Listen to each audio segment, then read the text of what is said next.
Bonsoir à tous. L'invité de l'entretien du jour est le secrétaire général de la coordination Nouveau Départ Diaspora Bénin, un regroupement de personnes, d'associations qui soutiennent le président Patrice Talon, le chef de l'État béninois. Ce soir donc avec lui, nous revenons sur le dialogue politique organisé il y a quelques jours au Bénin. Marius Taudan, bonsoir. Bonsoir, M. Paraiso. Merci d'avoir accepté notre invitation. Alors, ce fameux dialogue politique, qu'est-ce que vous en avez pensé ? Ben, je ne peux penser que du bien de ce qui a été fait, d'autant plus que vous en avez été témoin.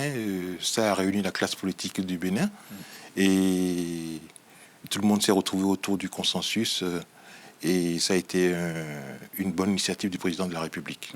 Quand vous dites la classe politique du Bénin, les anciens présidents ne font pas partie de la classe politique du Bénin, non?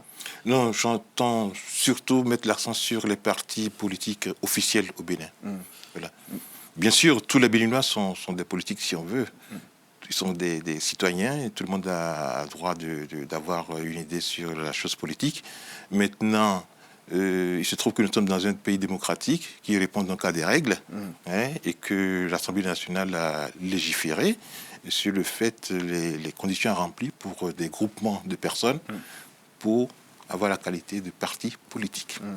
Je faisais une petite comparaison, même si on ne devrait pas vraiment aller sur cette piste-là. Je me disais, tiens, en 1990, lorsqu'on organisait la conférence nationale, si on avait exclu une partie des Béninois de la discussion sur l'état du pays, peut-être que Patrice Talon ne serait pas aujourd'hui président de la République. Qu'est-ce que vous en pensez ? Non, ce n'était pas le même contexte du tout en 90. La conférence nationale n'a pas réuni des gens autour du même contexte. On a réuni des citoyens béninois pour réfléchir sur les voies et moyens de sortie de la crise qui faisait rage à l'époque, donc sous Kélikou, et trouver des solutions pour ce qui nous a amené à la Constitution de 1990. Alors qu'aujourd'hui, il y a un rassemblement qui a été demandé autour des partis politiques pour trouver une solution à la crise politique. C'est pas une crise nationale. Voilà. Et donc, je ne peux pas comparer les voilà. Justement, puisqu'on parle de crise politique, il y a des acteurs de cette crise politique qui n'ont pas été invités. Bien sûr, oui. À ce dialogue politique. Comment pouvons-nous imaginer donc une accalmie alors que les premiers concernés n'ont même pas eu le droit de parler? Pas les premiers concernés ont été invités, justement. Ah oui? Les partis politiques. D'accord. Écoutez, on ne peut pas faire plus.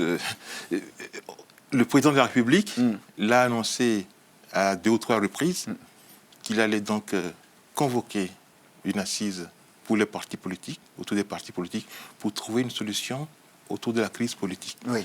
Alors, on ne peut faire appel qu'aux intéressés. Comme vous dites, les intéressés, c'est les membres, les responsables des partis politiques reconnus comme tels au Bénin. Si vous faites allusion à certains citoyens béninois qui ont eu à poser des actes et qui ont, je le dis encore, je le redis aujourd'hui, et qui ont manipulé des partis politiques, vous voyez, en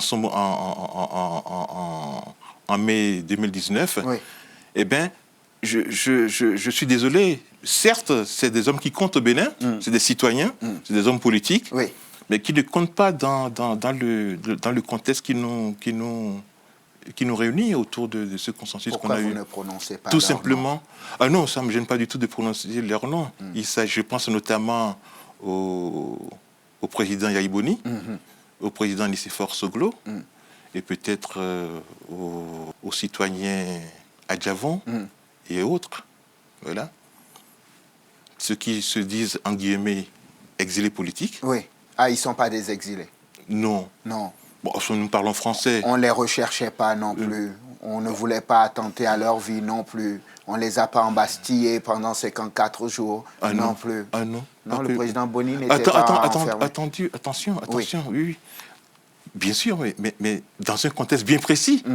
Il n'est pas venu ici en tant qu'exilé. On l'a autorisé à sortir du pays. Oui. J'entends exilé à Djavon, j'entends exilé et d'autres comparses qui sont venus, Oui. qui se sont tirés du Bénin, Oui. excusez-moi le terme, et se constituer exilés politiques en France. Vous dites que... Alors, exilés politiquement, j'entends des gens qui sont malmenés politiquement, qui sont des gens sur lesquels le pouvoir s'acharne Oui. à cause de leurs idées, ouais, et qui sont obligés de partir du pays. Ce n'est pas le cas. Ce n'est pas le cas. C'est vrai? C'est vrai. Dites-moi quelles sont les idées de M. Adjavon ou bien de certaines personnes dites en exil en France, dont on aurait combattu les idées politiques au Bénin. Donc vous dites que Non. c'est juste parce qu'ils veulent dépeindre en noir le pouvoir de Patrice Talon. Mais bien sûr, c'est eux qui disent qu'on les attaque. Quel intérêt ils ont à faire ça? Mais tout simplement parce qu'ils ont intérêt que Patrice Talon ne réussisse pas son mandat, parce que c'est un monsieur qui les gêne, c'est un monsieur dont la façon de faire les gêne énormément. Et voilà, ils ont estimé que, bien, par tous les moyens, il faut lui rendre la vie difficile. Et malheureusement, pour ceux-là, je veux dire pour les partis politiques, les vrais partis politiques, oui. les officiels, oui. et bien, ils se sont fait, je vais dire, avoir, entre guillemets, par ceux-là qui, pour des raisons personnelles, oui. eh bien, se sont servis d'eux pour semer du trouble au pays. Voilà. Donc, il y a de l'autre côté ceux qui, ne voulant pas répondre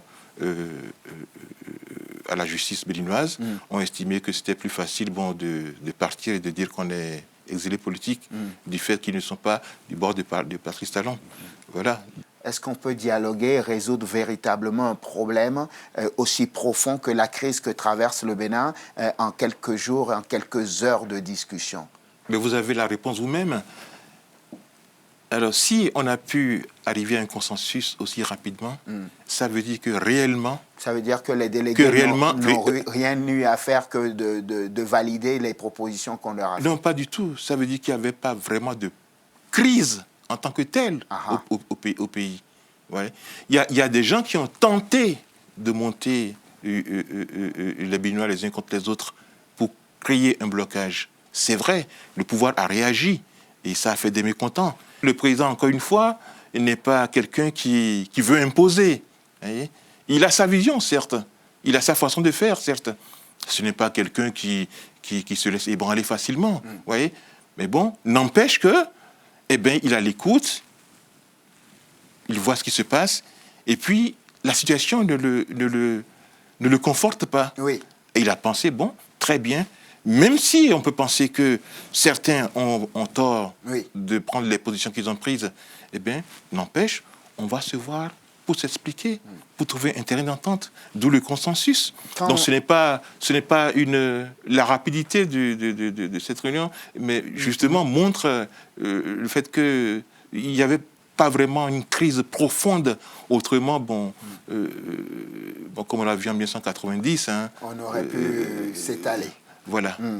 Quand le président dit que les recommandations feront, je le cite là, l'objet d'une appréciation attentionnée de sa part, de son gouvernement, ça veut dire quoi en français courant pour nous qui ne comprenons pas le jargon politique? Ben, ça veut dire tout simplement que aucune recommandation ne sera éludée par le gouvernement. Chaque recommandation aura l'attention du gouvernement et du chef de l'État. Et chaque recommandation sera étudiée avec le sérieux qu'il convient. On ne va pas évacuer parce que ça voudrait dire qu'on a déjà son plan et qu'on n'a fait que légitimer, voilà, comme vous disiez au début. Non, chaque proposition sera évaluée et le gouvernement et le président de la République prendront une décision, mais en maintenant toujours en filigrane les intérêts du pays.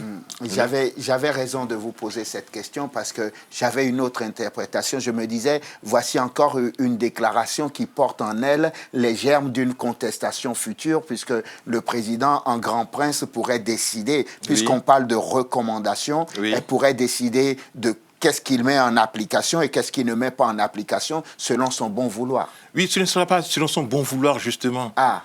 Ce sera selon ce qui sera le mieux pour le pays, oui. Politiquement et économiquement, et tout ce que vous voulez.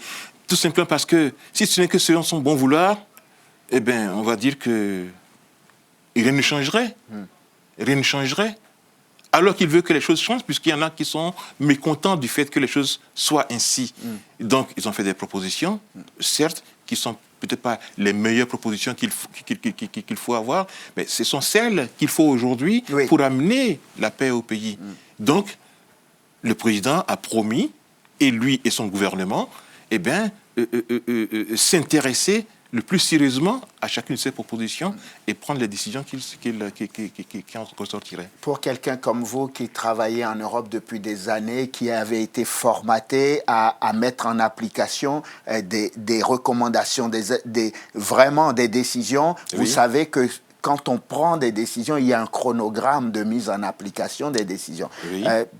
Est-ce que ça ne vous a pas dérangé de voir qu'on on pourrait appliquer les recommandations de ce dialogue politique peut-être dans 2 ans, sans chronogramme, je veux dire?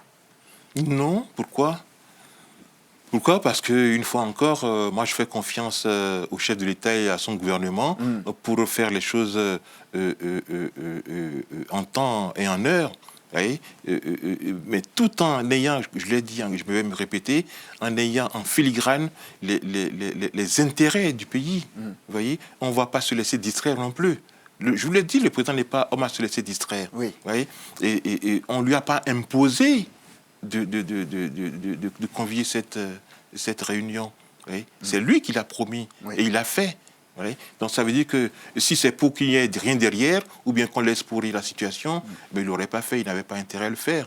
C'était juste pour contenter un peu la communauté internationale, les bailleurs, pour dire, vous voyez, je suis un homme de paix, je peux dialoguer avec les opposants que je me suis choisi moi-même. Quel intérêt? Mais parce que vous pensez vraiment c'est que pas le moi chef... qui pense, c'est ce que disent les opposants. Non, mais oui, mais les opposants pensent vraiment que le chef de l'État, dans tout ce qu'il fait, attend au final que les chefs d'État étrangers l'applaudissent pour le reconnaître en tant que bon démocrate.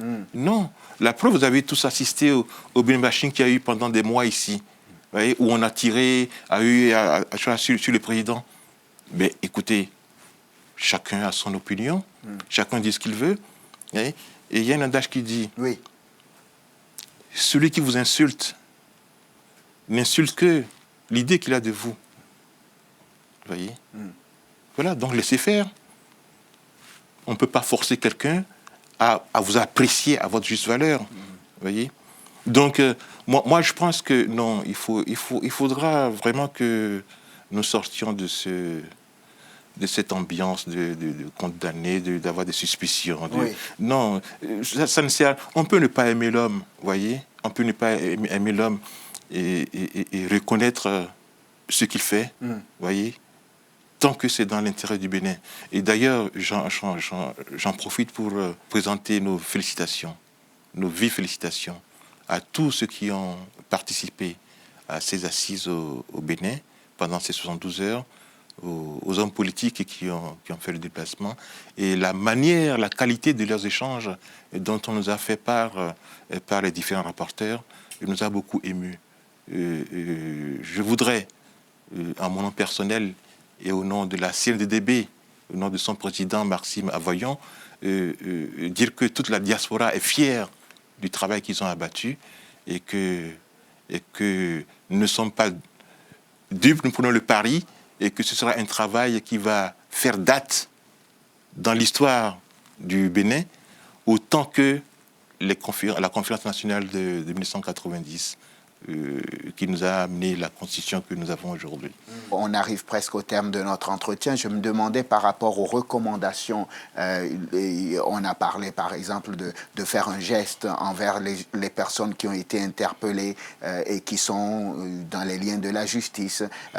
On a dit de permettre aux partis politiques, à tous les partis politiques, de participer au prochain scrutin que le pays va organiser, d'instaurer par exemple des élections générales.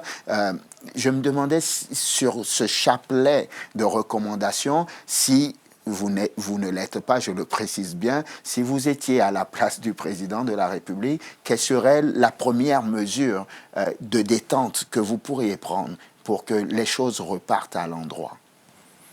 Sans être à sa place, Oui. Tout de go comme ça, je dirais, moi, aujourd'hui, à l'instant T, eh bien, la mesure que je prendrais serait les points qui portent sur l'assouplissement de la procédure aux partis politiques pour se faire immatriculer et se faire reconnaître. Je pense que c'est la première mesure à prendre, à mon avis, parce que tout le reste découle de ça.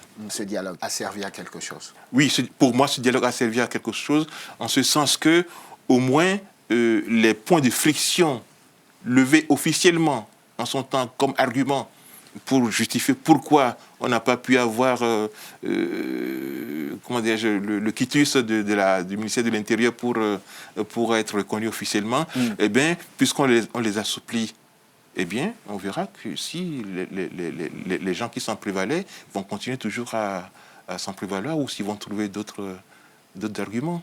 On suivra ça avec beaucoup d'attention. Marius Taudan, merci beaucoup. Je vous remercie, M. Paraiso. Secrétaire général de la coordination Nouveau Départ Diaspora Bénin, donc une association et de regroupement de personnes, on va dire, qui soutiennent tous l'action du président Patrice Talon, le chef de l'État béninois, c'est ça? Absolument, nous sommes pro Nouveau Départ, oui. Les actions du président Patrice Talon, mais nous avons comme ambition première de faciliter au sein de la diaspora, de faire circuler l'information, l'information juste, parce que nous avions observé que la diaspora était toujours l'enfant pauvre du Bénin et que nous n'avions pas toujours le retour qu'il fallait pour être au même niveau d'information que les Béninois.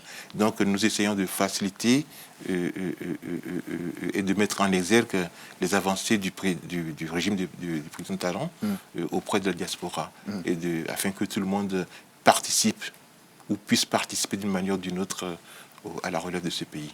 Très bien. Merci infiniment d'être venu dans l'entretien du jour. C'est moi qui vous remercie. Merci à vous de nous avoir suivis. Je vous souhaite de passer une excellente suite de programmes. Évidemment, sur Télésud, on se retrouve demain pour un nouveau numéro de l'entretien du jour. D'ici là, portez-vous bien. À demain.